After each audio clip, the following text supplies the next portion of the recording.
People think holding on to an old phone is about saving money. It's not. It's about a desperate, unconscious need for familiarity in a world that changes faster than your nervous system can handle. You aren't frugal. You are exhausted. You tell people it still works, while you struggle to find a charging angle that actually connects. You tell yourself, I'll upgrade when this one dies, but when it finally does, you feel a spike of panic, not relief. Because that device in your pocket isn't just technology, it's a coping mechanism. It's the one variable in your life that you have decided will simply stay the same, even if it makes your life harder. There is a specific psychology behind why you tolerate the cracked screen, the lag, and the constant, storage-full notifications. And it has almost nothing to do with the price of the new model. Here is the reality of your situation. You are living in a state of low-grade executive dysfunction. You look at that old phone and you see a tool, but your brain sees an anchor. Every time you unlock it, your thumb knows exactly where to go. The muscle memory is soothing. The glitches are predictable. You know exactly how many seconds it takes for the camera to open. You know exactly how fast the battery drains. It is a known hell. In psychology, there is a concept regarding why humans stay in bad situations, whether it's a bad relationship, a bad job, or a bad device. We prefer a familiar struggle over an unfamiliar solution. The new phone represents the unknown. It represents a learning curve. It represents the terror of the data transfer, the risk that in the migration from the old you to the new you might lose something irreplaceable. So you stay, you charge it 3 times a day. You delete 3 photos to take 1 new one. You accept the friction. But let's go deeper, because there is a darker reason you haven't upgraded. It's about what the upgrade represents. Society tells you that new is better, faster is better, high definition is better, but you are likely someone who is already overstimulated. Your brain is running too many tabs. You are processing emotional data, financial stress, relationship ambiguity, and global chaos all at once. The idea of a phone that is faster, brighter, and more capable feels like a threat. A faster phone means the world can get to you faster. If your phone is slow, you have an excuse to be slow. If your messages don't load instantly, you have a buffer. Whether you realize it or not, holding onto that old technology is a subconscious boundary. It is your way of putting the brake pedal on a life that feels like it's accelerating out of control. You are using hardware limitations to manage your social anxiety. Think about the last time you thought about buying a new one. Did you feel excitement, or did you feel a wave of heaviness? That heaviness is decision fatigue. To buy a new phone, you have to research models, you have to compare specs, you have to verify your cloud backups. You have to remember passwords you haven't typed in 4 years. You have to log back into banking apps and authenticator apps. For a person who is already carrying a heavy mental load, that doesn't look like a purchase. It looks like a project, it looks like work. You look at the cracks on your screen and you don't see damage. You see evidence of survival. That phone has been with you through the breakup. It was in your pocket when you got the bad news. It was in your hand during those late nights when you couldn't sleep and felt entirely alone. It is an artifact of your history. Replacing it feels like erasing the witness to your life. This is where the psychology of attachment kicks in. We project sentience onto inanimate objects that have served us during trauma. That device is a safety blanket made of glass and lithium. There is also the element of potential self versus actual self. Marketing sells you the potential self, the version of you that is organized, high definition, productive, and optimized. But you are currently inhabiting the actual self, the one that is messy, tired, and lagging. Buying the new phone creates a dissonance. It shines a spotlight on the gap between who you are and who you feel you should be. Staying with the old phone is an act of rebellion against optimization culture. You are quietly refusing to participate in the race. You are saying, I am not an upgradable object. I am a human being and I am fine right here. But here is the trap. While the refusal to upgrade feels like safety, it is actually creating a feedback loop of friction. Every time your phone lags, your cortisol spikes, microdoses of stress. Every time you miss a moment because the camera froze, you feel a pang of regret. Every time you can't install an app you need because the OS is outdated, you feel left behind. You are paying for that sense of safety with a currency called daily friction. You are making your life harder to prove to yourself that you can handle hardship. This is common in people who grew up in environments where needs were minimized. If you were taught that your comfort doesn't matter or that wanting things is greedy, you will use an object until it literally disintegrates in your hands. You feel guilty replacing something that technically still functions, even if it functions poorly. You believe you don't deserve the ease of a device that just works. You have internalized the idea that struggle is a virtue. If you aren't struggling with the battery life, are you even working hard enough? It sounds ridiculous when you say it out loud, but monitor your internal monologue the next time you look at a new device. You'll hear a voice that says, "Who do you think you are? You don't need that. Make do with what you have." That voice isn't financial prudence. That voice is shameful. Let's look at the digital hoarder aspect. Storage is full. You can't update the software because there is no room. Why is there no room?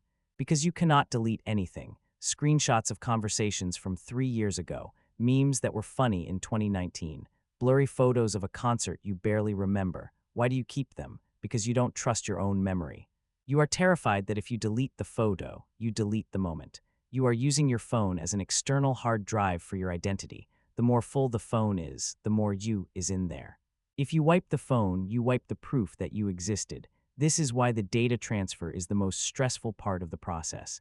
It's not about the files, it's about the continuity of self, but there is another layer.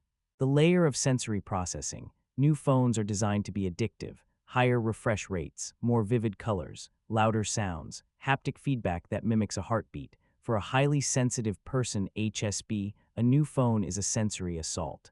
Your old phone, with its dim screen and muffled speaker, is gentle. It doesn't demand your attention, it politely requests it.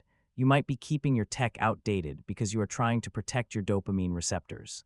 You know instinctively that if you get the faster device, you will spend more time on it. You are using the lag as a barrier to addiction. If scrolling is frustrating, I won't scroll as much. That is a negotiation you are making with your own lack of self-control. You don't trust yourself with the speed, so you keep the governor on the engine. There is a distinct personality trait associated with this, the sentinel. The sentinel values reliability over novelty. You are the person in the friend group who has the emergency kit in the car. You are the one who remembers the plans. You value things that have stood the test of time. An old phone has proven itself. A new phone is a promise that hasn't been kept yet. You are skeptical of the new and improved label because you have been burned by it before in other areas of life. You have learned that new often brings new problems. Updates often break features that you loved, so you barricade yourself in the previous version. However, this creates isolation. As apps update and leave your operating system behind, you slowly drop out of the digital conversation. Group chats don't load right. Features your friends use aren't available to you. You start to exist in a digital ghost town, and paradoxically, this validates your feeling of being misunderstood.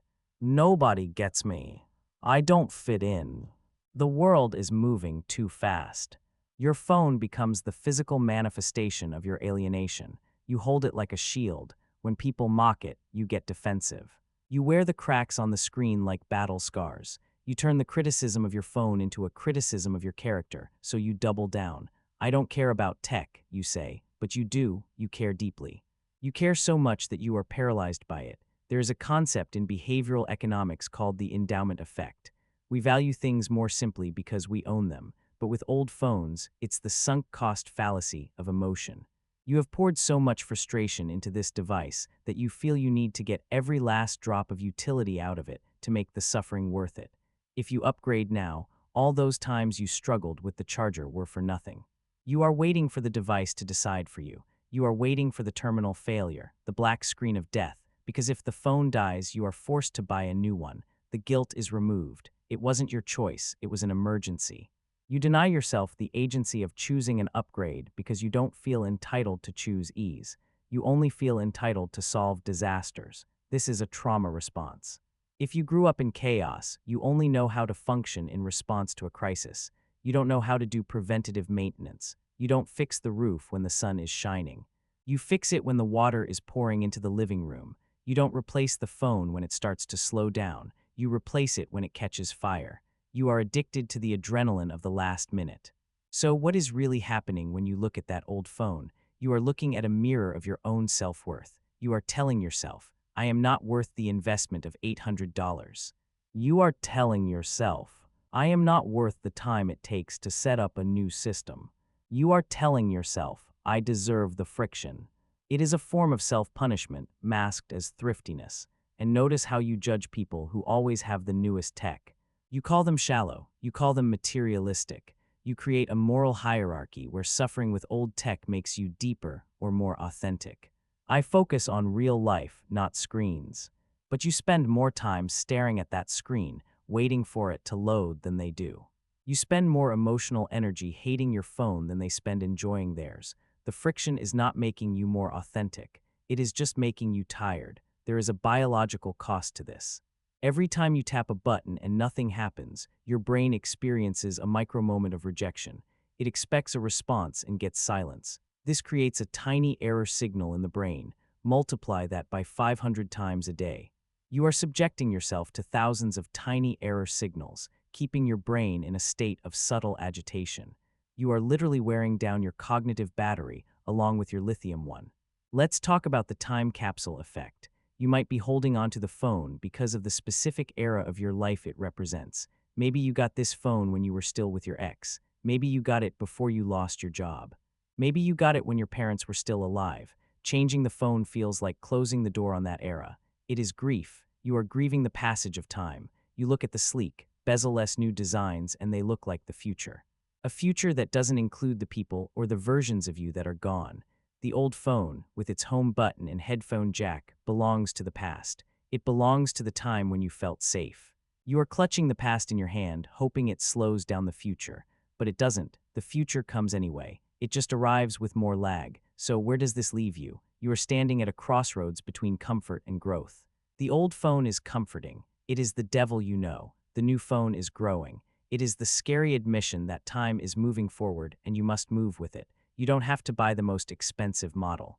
You don't have to join the cult of technology, but you do have to ask yourself, why am I tolerating this friction? Is it because I'm broke, or is it because I don't believe my time and peace of mind are worth paying for? If you have the money but still refuse to upgrade, the issue is your permission structure. You are waiting for permission to make your life easier. You are waiting for someone to tell you it's okay to let go of the object. Here is the truth that hurts. The phone doesn't care about you. It is a deteriorating circuit board. It is not holding your memories. It is holding them hostage. The memories are in you. The capacity to handle the future is in you. The ability to learn a new interface is in you. You are making yourself smaller to fit inside a device that is obsolete. The psychological release of upgrading isn't about the screen resolution. It's about the message you send to your subconscious. I am prepared for what comes next. When you finally switch, you will notice something strange. The silence of things just working, the absence of the struggle. And for the first few days, you will feel uncomfortable. You will miss the fight. You will tap the screen and be surprised that it responds instantly. You won't know what to do with the extra microseconds of mental bandwidth. That is the space where you start to heal. That is the space where you stop fighting your tools and start living your life. The world is hard enough. You don't need to carry a brick in your pocket to prove you can handle the weight. Here is what you are going to do. I am not going to tell you to go to the store today. That is too much pressure. I want you to do one thing. Back up your photos. That's it. Connect it to a computer or pay the $2 for the cloud storage and secure the memories. Take the fear of losing it all out of the equation. Once you realize your memories are safe, the phone is just a piece of glass. And glass can be replaced. You are not the device. You are the operator, and the operator deserves a machine that works. If this hit a nerve, you know why. Subscribe. See you there.